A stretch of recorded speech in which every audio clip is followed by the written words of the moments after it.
ನಿಮ್ಮ ಹಳೆಯ ಚಿನ್ನದ ಒಡವೆನ ಅಧಿಕ ಬೆಲೆಗೆ ಮಾರಬೇಕೆ? ಆಟಿಕಾಗೆ ಕಾಲ್ ಮಾಡಿ 8880 ಅಟ್ಟಿಕಾ ಗೋಲ್ಡ್ ಕಂಪನಿ. ಇನ್ನು ದರ್ಶನ್ ಖುದ್ದು ಹಾಜರಿಗೆ ಸಿಗ್ಲಿಲ್ಲ ಕೋರ್ಟ್ ಅನುಮತಿ. ನಟ ದರ್ಶನ್ ಅರ್ಜಿ ವಜಾ ಮಾಡಿದ ಸೆಷನ್ಸ್ ಕೋರ್ಟ್.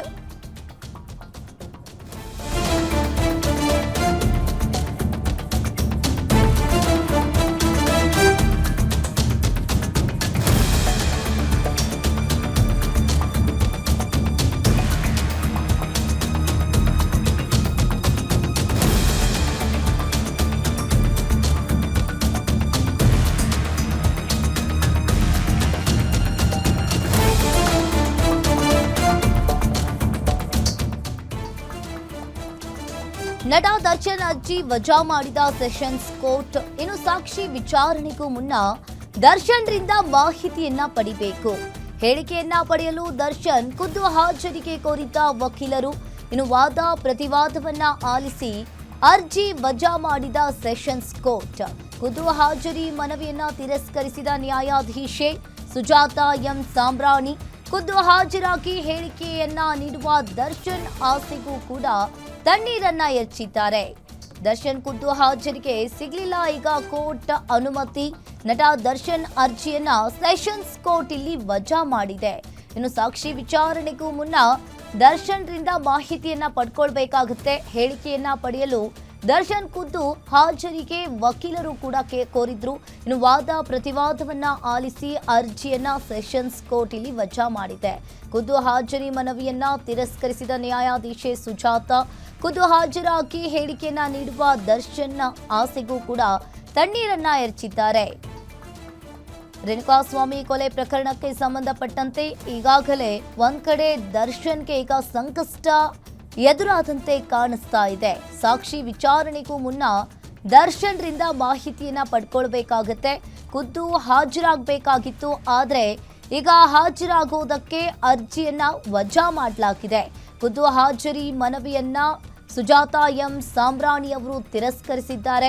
ಖುದ್ದು ಹಾಜರಾಗಿ ಹೇಳಿಕೆ ನೀಡುವ ದರ್ಶನ್ ಆಸೆಗೂ ಕೂಡ ಈಗ ನ್ಯಾಯಾಧೀಶೆ ಸುಜಾತಾ ಎಂ ಸಾಂಬ್ರಾಣಿ ಅವರು ತಣ್ಣೀರನ್ನ ಎರಚಿದ್ದಾರೆ. ಸಾಕ್ಷಿ ವಿಚಾರಣೆಗೂ ಮುನ್ನ ದರ್ಶನ್ ರಿಂದ ಮಾಹಿತಿಯನ್ನ ಪಡ್ಕೊಳ್ಬೇಕಾಗುತ್ತೆ. ಇನ್ನು ವಕೀಲರು ಕೂಡ ದರ್ಶನ್ ಪರ ವಕೀಲರು ಕೂಡ ಕೋರಿದ್ರು. ಒಂದ್ ಕಡೆ ಈಗಾಗಲೇ ವಾದ ಪ್ರತಿವಾದವನ್ನ ಆಲಿಸಿ ಅರ್ಜಿಯನ್ನ ವಜಾ ಮಾಡಲಾಗಿದೆ.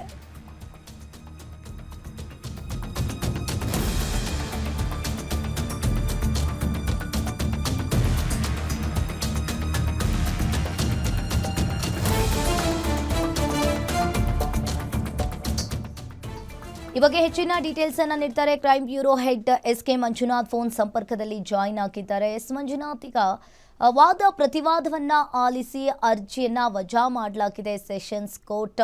ಮುಂದಿನ ವಿಚಾರಣೆ, ಮುಂದಿನ ನಿರ್ಧಾರವನ್ನ ಏನ್ ತೆಗೆದುಕೊಳ್ತಾರೆ, ಏನಿದೆ ಡೀಟೇಲ್ಸ್?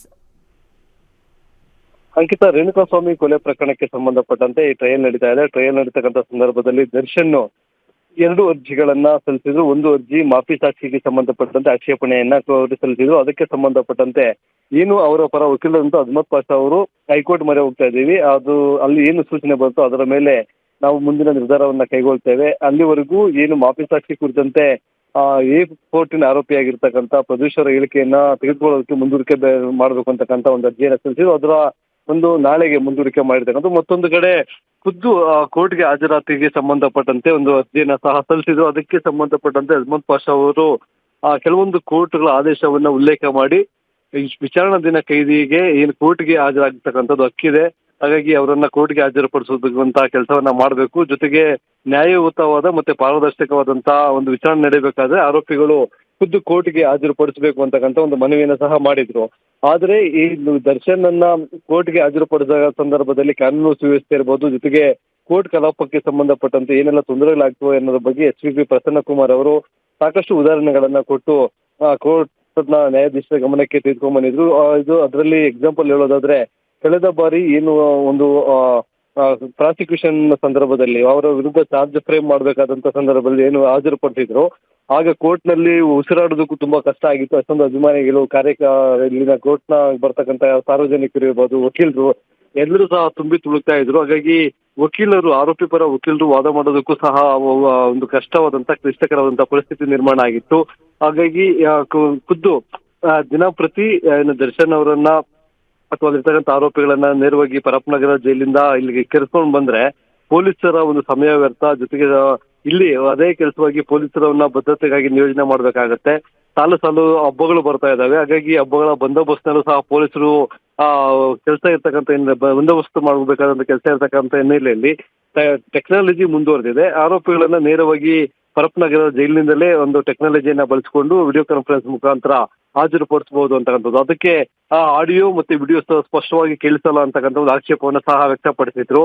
ಈಗ ಏನು ವಾದ ಮತ್ತೆ ಪ್ರತಿವಾದಗಳನ್ನ ಆಲಿಸಿ ಇವತ್ತಿಗೆ ಒಂದು ತೀರ್ಪು ಕಾಯ್ದಿರಿಸಿದಂತ 59ನೇ ಸೆಷನ್ಸ್ ಕೋರ್ಟ್ ನ ಜಡ್ಜ್ ಆದಂತ ಜಡ್ಜ್ ಅವರು ಇವತ್ತು ಆದೇಶವನ್ನ ಪ್ರಕಟಣೆ ಮಾಡಿದ್ದಾರೆ.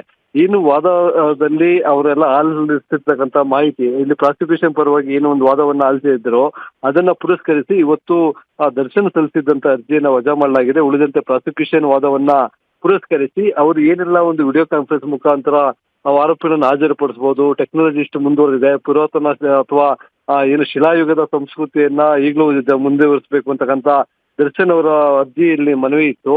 ಅದನ್ನ ಅಲ್ಲಗಿಳಿಸಿ ಈಗ ಒಂದು ವಿಡಿಯೋ ಕಾನ್ಫರೆನ್ಸ್ ಮುಖಾಂತರ ಹಾಜರುಪಡಿಸುವುದಾಗಿ ಒಂದು ಸೂಚನೆಯನ್ನ ಸಹ ಕೊಟ್ಟಿರ್ತಕ್ಕಂಥದ್ದು. ಅದ್ರ ಜೊತೆಗೆ ಏನು ಅಸ್ಪಷ್ಟವಾಗಿ ಆಡಿಯೋ ಮತ್ತೆ ವಿಡಿಯೋ ಬರುತ್ತೆ ವಿಡಿಯೋ ಕಾನ್ಫರೆನ್ಸ್ ಅಲ್ಲಿ ಅನ್ನೋ ಒಂದು ಆರೋಪಕ್ಕೆ ಸಂಬಂಧಪಟ್ಟಂತೆ ಸ್ಪಷ್ಟವಾದಂತ ಆಡಿಯೋ ಮತ್ತೆ ವಿಡಿಯೋ ಒಂದು ಸೌಲಭ್ಯವನ್ನ ಒದಗಿಸಬೇಕು ಅನ್ನೋ ನಿಟ್ಟಿನಲ್ಲಿ ಒಂದು ಸೂಚನೆಯನ್ನ ಸೆಷನ್ಸ್ ಕೋರ್ಟ್ ನ ರಿಜಿಸ್ಟ್ರಾರ್ಗೆ ಈಗ ನ್ಯಾಯಾಧೀಶರು ಕೊಟ್ಟಿರ್ತಕ್ಕಂಥದ್ದು. ಜೊತೆಗೆ ಜೈಲು ಅಧಿಕಾರಿಗಳು ಒಂದು ಸೂಚನೆಯನ್ನ ಸಹ ಕೊಟ್ಟಿದ್ದಾರೆ.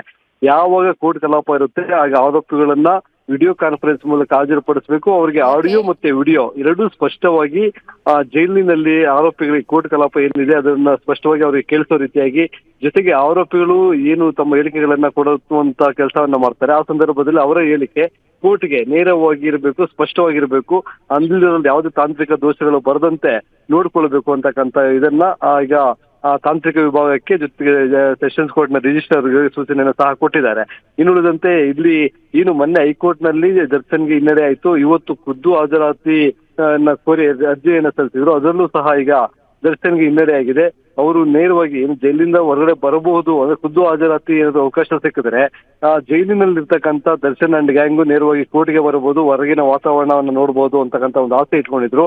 ಆದ್ರೆ ಅವರ ಆಸೆಗೆ ಇವತ್ತು ಒಂದು ತಣ್ಣೀರಿರ್ತಕ್ಕಂಥದ್ದು. ಅವ್ರು ನೇರವಾಗಿ ಇನ್ನೂ ಓಕೆ, ಥ್ಯಾಂಕ್ ಯು ಮಂಜುನಾಥ್ ನಿಮ್ಮೆಲ್ಲ ಮಾಹಿತಿಗೆ.